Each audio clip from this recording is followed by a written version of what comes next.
کتنے سادہ مزاج ہیں ہم لوگ، کتنی سادی سی بات کرتے ہیں۔ کتنے سادہ مزاج ہیں ہم لوگ، کتنی سادی سی بات کرتے ہیں۔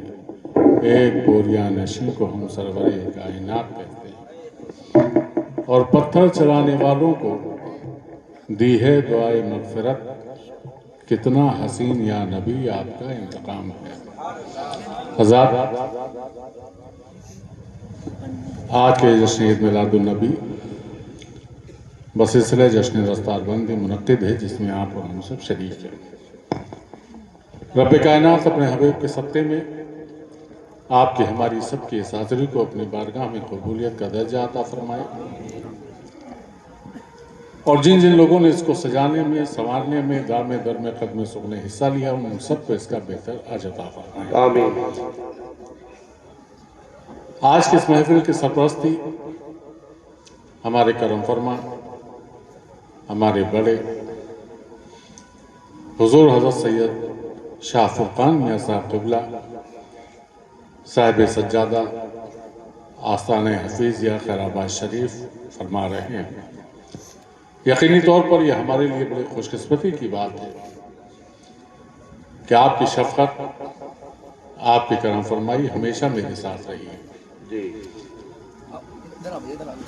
چاہے یہاں کی زمین ہو، چاہے خیر آباد شریف کی سرزمین ہو، جہاں بھی ملاقات ہوتی ہے اسی شفقتوں کے ساتھ اور انہیں دعاؤں سے ہم کو نوازتے ہیں۔ آج مدرسہ معین الاسلام کا یہ جشن دستار بندی کا پروگرام آپ کے سرپرستی میں منعقد ہے۔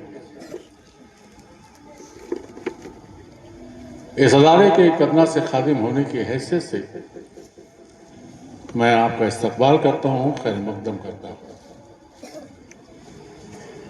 یہ مدرسہ معین الاسلام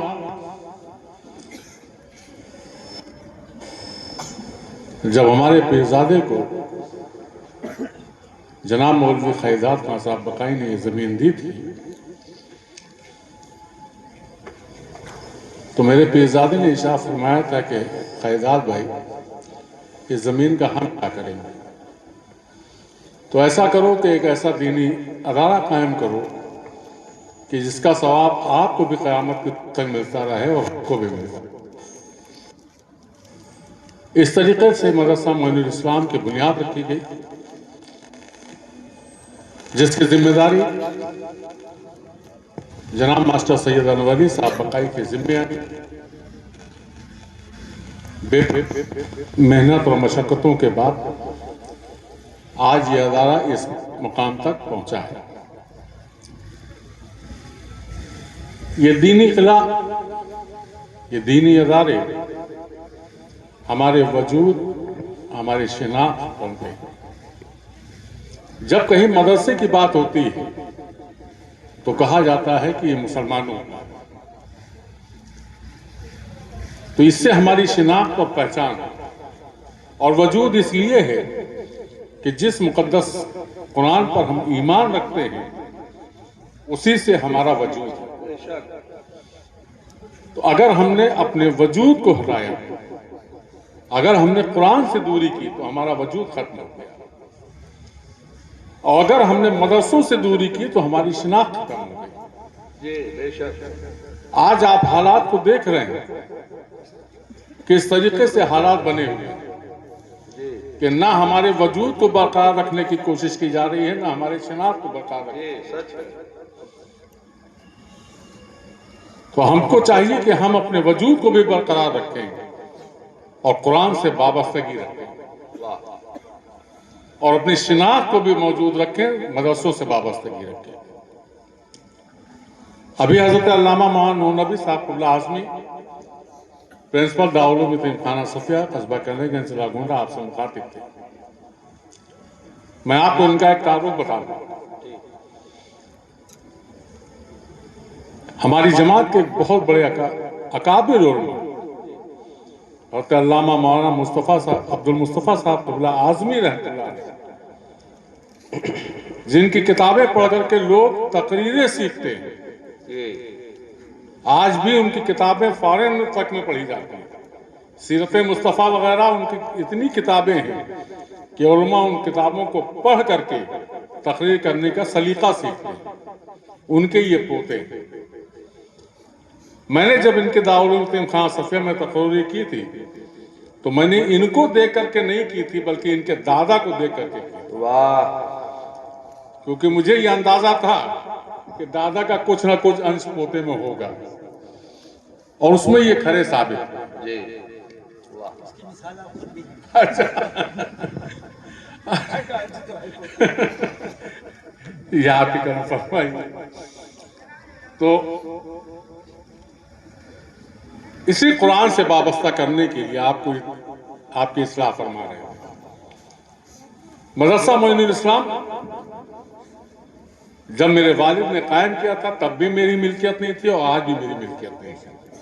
واہ اور یہی نہیں، چاہے کرنے گنج کا ادارہ ہو، چاہے معین الاسلام ہو، یا جہاں جہاں بھی مدرسے ہیں اس خادم کے ذمہ، یا آستانے کی زمین ہو، اس پہ کوئی ہمارا حق نہیں ہے، یہ سب آپ کی ملکیت ہے۔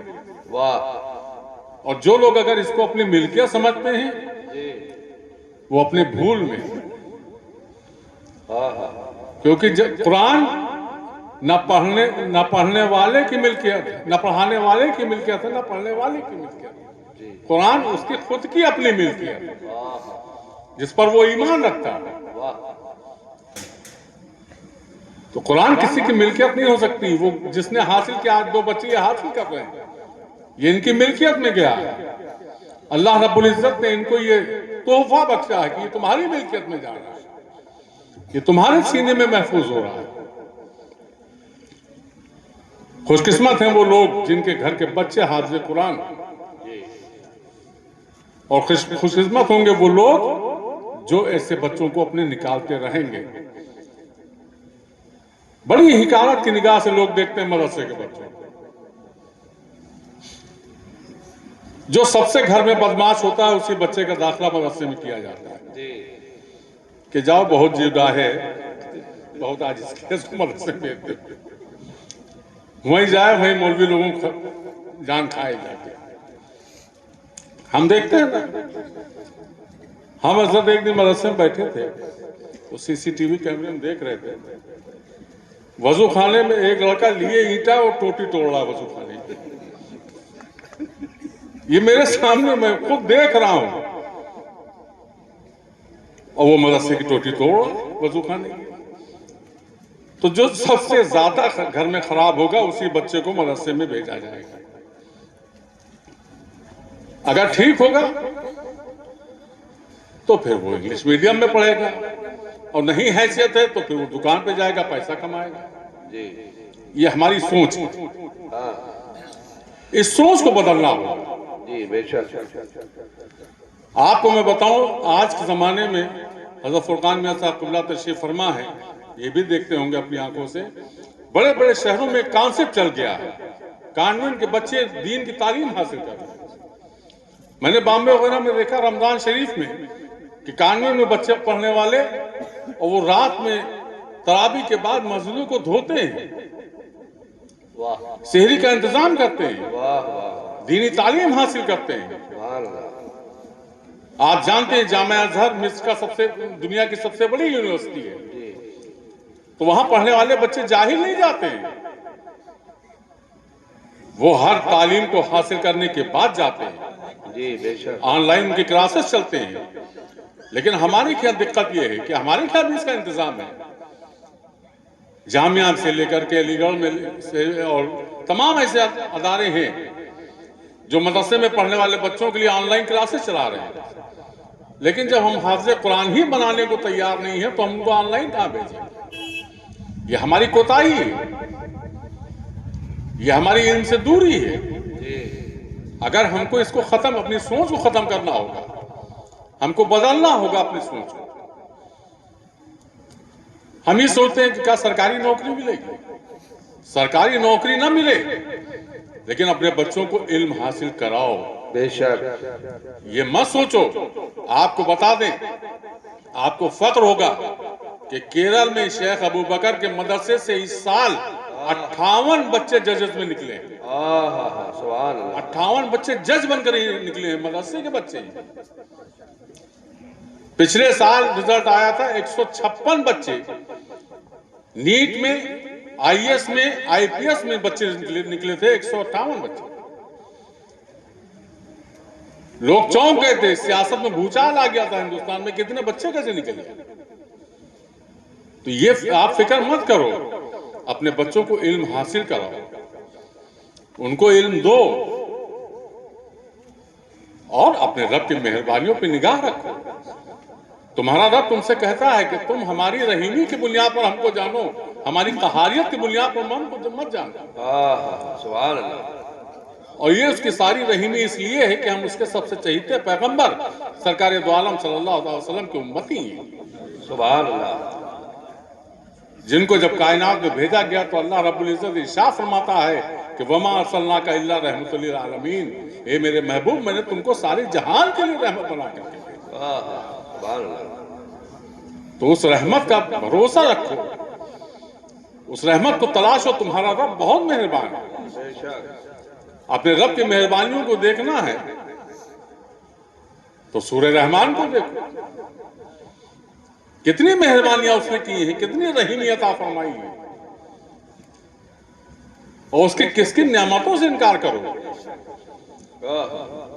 یہ زندگی دی، یہ بھی نعمت ہے، موت دے تو وہ بھی نعمت ہے، ہر ایک چیز اس کی نعمت ہے، اس کی نعمت پہ شکر ادا کرو۔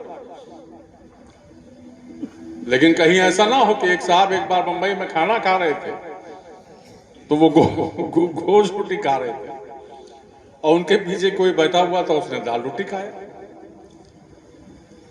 دال روٹی کھا کر کے وہ کھڑا ہوا، اس کا پیٹ بھر گیا، اس نے چلنے لگا، اس کو ڈکارا، اس نے کہا اللہ تیرا شکر۔ تو جو گوشت روٹی کھا رہے تھے وہ پلٹے، انہوں نے کھینچ کے ایک جھاپڑا مارا، کہنے تو نے غضب کر دیا، تو دال روٹی کھا کر کے اللہ کا شکر ادا کر رہا ہے، یہاں گوشت روٹی کھا کر کے ہم شکر نہیں ادا کرتے ہیں۔ تو یہ حال ہمارا ہو گیا ہے، ہم کسی کا شکر ادا کرنے کو کسی حال میں تیار ہی نہیں۔ اپنے رب کا شکر ادا کرو، بے شک وہ غفور الرحیم ہے، وہ ہم پر رحم فرمانے والا ہے، وہ ہم مہربان ہے، وہ رحم کرتا ہے ہم پر۔ اب اس سے بڑی رحیمی کیا ہوگی کہ ہمارے اتنے خراب اعمال پہ بھی ہم کو وہ دے رہا ہے، رزق بھی دے رہا ہے، واہ واہ واہ روزی بھی دے رہا ہے، زندگی بھی دے رہا ہے، خوشیاں بھی دے رہا ہے، اس بدعمالیوں کی بنیاد پر بھی دے رہا ہے۔ جی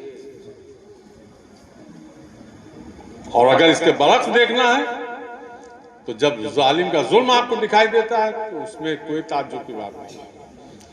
میرے آقا کی حدیث سے میرے آقا ارشاد فرماتے ہیں کہ جب میری قوم بدعمل ہو جائے گی تو اس پر ظالم حاکم مسلط کر دی جائے گی۔ جی تو آج جہاں ظالم کا ظلم ثابت ہوتا ہے وہیں ہماری بدعمالیاں بھی ثابت ہوتی ہیں، اور انہی بدعمالیوں سے بچانے کے لیے یہ مدرسے وجود میں آتے ہیں۔ سبحان اللہ آج یہ دو بچے حافظ بن کر کے نکل رہے ہیں، یقینی طور پر آپ حضرات کی کاوشیں ہیں، ماسٹر انوالی صاحب کی محنت ہے، آپ کے مدرسین کی محنت ہے، عزیزم حافظ مشیر، حافظ شاہ محمد، یا جملہ جو بھی اسٹاف ہیں، آپ کو فخر ہونا چاہیے کہ ہم نے جو پیسہ ماسٹر صاحب کو دیا یا جو اساتذہ کو دیا اس کا صحیح استعمال ہو کر کے آج رزلٹ کے طور پر ہم کو دو بچے نظر آ رہے ہیں۔ تو یہ دو بچے جب پڑھ کر کے نکلیں گے تو یہ جہاں بھی بسم اللہ پڑھیں گے اس کا اجر آپ کو ملے گا، اور یہ ایک ایسا اجر ہے جو قیامت کی صبح تک آپ کو ملتا رہے گا۔ دارالعلوم یتیم خانہ صفیہ کا بچہ حضرت آپ حضرات کی دعاؤں سے امریکہ تراویح پڑھا ہے، پچھلے سال، اس سال بھی جا رہا ہے، South Africa, Malaysia, Mauritius, Sri Lanka, وہ دنیا کی کسی حصے میں قرآن پڑھیں یا پڑھائیں، لیکن وہ جب پڑھیں گے تو اس کا اجر آپ کو ملے گا، کیونکہ آپ کی محنت اور مشقتوں کا یہ سرمایہ ہے، اور یہ ایک ایسا اجر ہے جو کوئی کسی کو چھین نہیں سکتا، نہ لے سکتا ہے اس کو۔ تو میں آقا میں حضرات کا اس مدرسے کے خادم ہونے کی حیثیت سے آقا میں حضرات کا شکر گزار ہوں کہ آپ نے اس کو پروان چڑھایا رزلٹ کے طور پر 2 بچے آپ کے سامنے ہیں انشاءاللہ اسی طریقے سے کاوشیں ہوتی رہیں گی تو یہ پھول ایسے ہی کھلتے رہیں گے اور یہ چمن اسی طریقے سے خوشبو بکھیرتا رہے گا اب میں بہت ادب کے ساتھ گزارش کروں گا حضرت سید فرقان میاں صاحب قبلہ اور ہمارے 2 بھتیجے مجھے بڑی خوشی ہوئی ابھی دیکھ کر کے کہ وہ تشریف فرما ہے ساتھ میں تشریف لائے ہیں اللہ رب العزت اپنے حبیب کے صدقے میں ان حضرات کی عمر دراز کرے اور ہمارے بھتیجوں کی عمر دراز کرے خوشیاں عطا فرمائے علم میں خوب برکتیں عطا فرمائے اور یہ چمن ایسے ہی گلزار ہوتا رہے اور پھلتا پھولتا رہے تو میں گزارش کروں گا کہ اپنے ہاتھوں سے ان بچوں کے سروں پر حفظ و قرأت کے دستار باندھیں اور دعاؤں سے نوازیں